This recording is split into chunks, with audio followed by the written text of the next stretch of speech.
ఆపరా psycho Jagan. అన్నగారు, ఛీ, అలా పిలవకు. నాకు మళ్ళీ చచ్చిపోవాలనిపిస్తుంది. ఏ ముఖం పెట్టుకుని నా విగ్రహానికి దండ వేయటానికి వచ్చావురా? బ్రతికున్నన్ని రోజులు నీ అవినీతి సంపాదన వల్ల సిగ్గుతో సచ్చాను.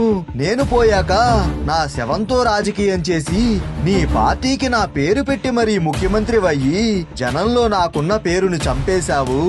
రాష్ట్రాన్ని నామరూపాలు లేకుండా చేశావు. అవినీతితో కడుపు నింపుకున్నావు. బాబాయి చావుకి కారణమయ్యావు.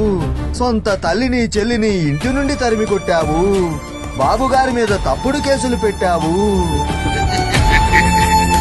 ఇంత తిడుతుంటే నీకు నవ్వెలా వస్తుందిరా? ప్రజలు బాధపడుతుంటే నవ్వుతావు. ఎవరైనా పోయారు అంటే నవ్వుతావు. మా అమ్మకి ఉద్యోగం పోయిందయ్యా అని కష్టం చెప్పుకుంటే నవ్వుతావు.